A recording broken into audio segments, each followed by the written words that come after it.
Morning everyone.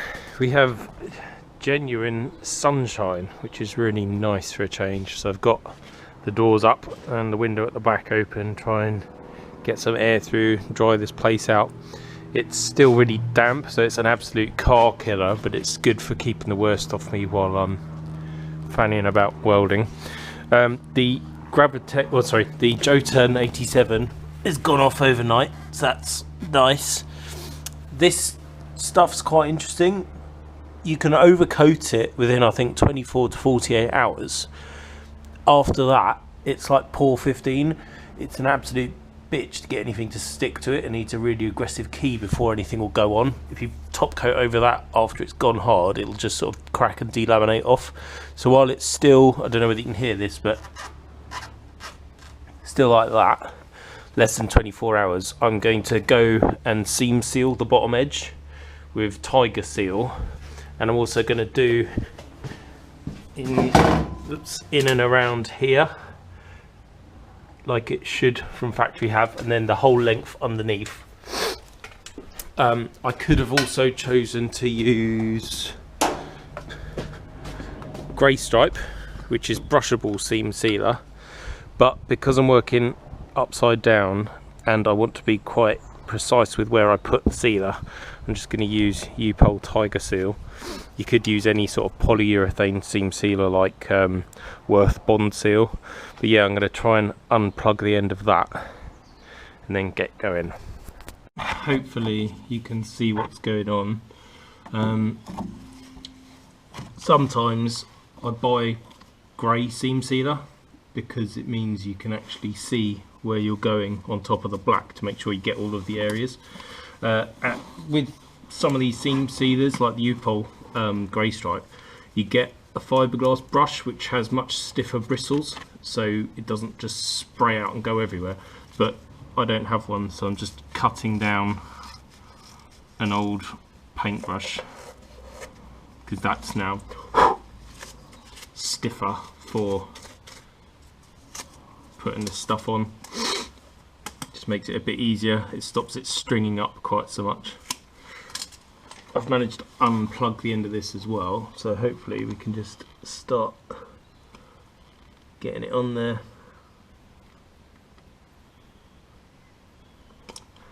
It probably doesn't need it over these welded seams, but basically rust will start anywhere where you've got a sharp edge.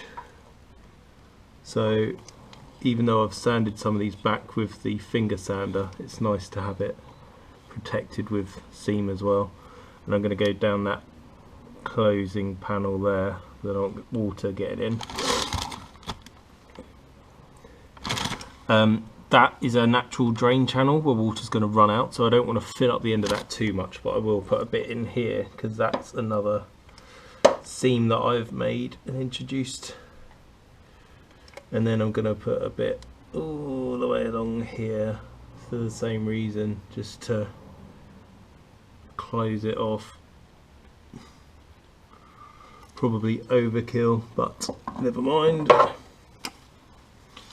And then if all goes to plan, should be able to make it look half decent with this.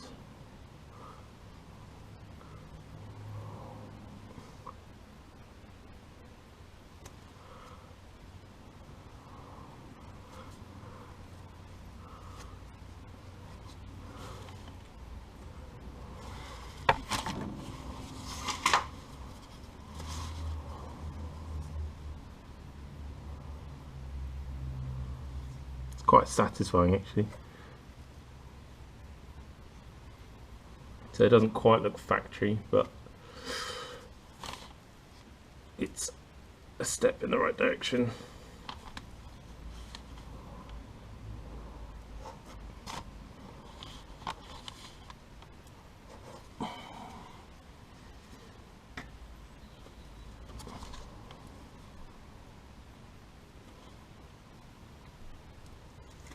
You can actually see where the old seam sealer is. This is where you might want to use that U-Pole grey stripe because it spreads out really thin. It's much less viscous than this actual Tiger Seal stuff. But as I said, for doing upside down, it's a lot easier using this. because it is so much more viscous. If it does start stringing up, don't keep brushing it. I've found that actually if it starts stringing up, you wait for it to go off and then you lick your finger and you can kind of tamp it down. So in here, I want to create a drain channel and let the water come out. I'm just going to lick my finger and tap it down a bit. That'll be one of those areas where I fill it with cavity wax, cavity wax or dinitrile or something afterwards. So that's that, and then I've got to do the whole length of underside in this seam. Oops. I'm still having trouble with my iPhone camera, so I'm using the GoPro for this. So all the way along in that seam, and then I'll just drag the brush through and it should be good.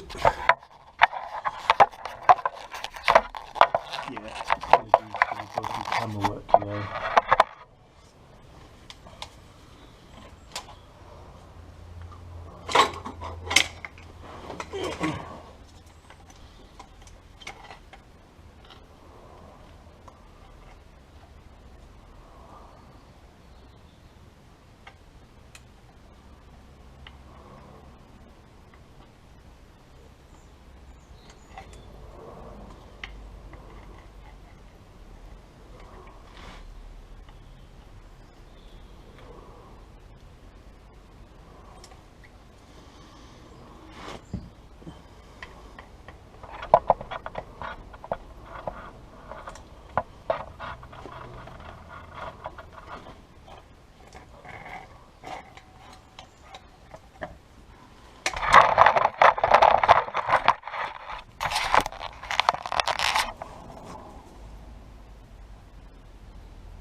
I'm really pushing it up in there with the brush. That's the other benefit of having a short one, stubby one. You can get some good pressure on there.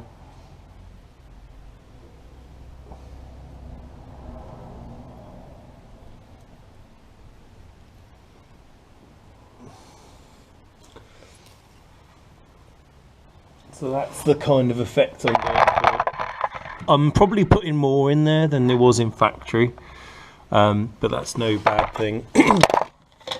Oops, this is not a kind of concourse car where you want to replicate absolutely every single factory seam and join. It's just, you know, a car for me to keep.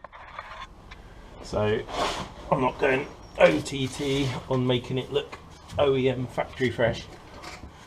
Oops. Ugh.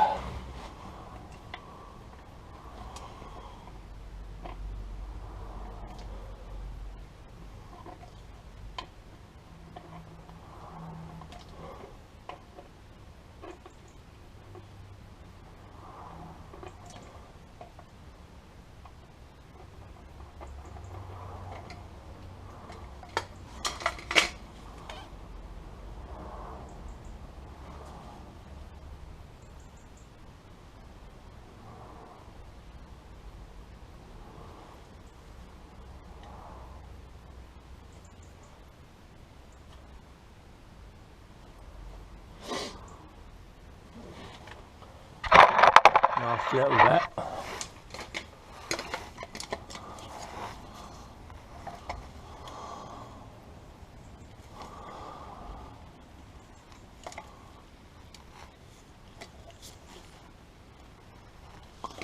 Oh.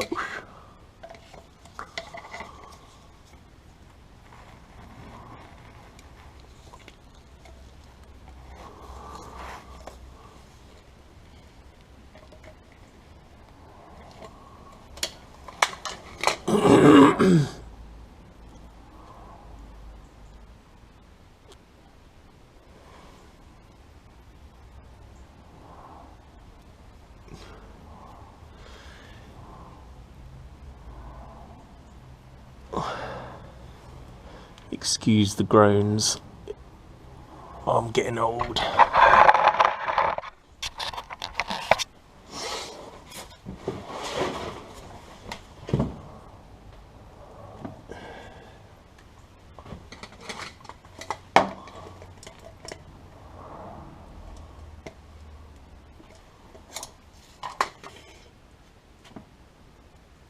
Don't know what that bit was, but there was a bit of funniness going on, so I've just painted it over and closed up that seam.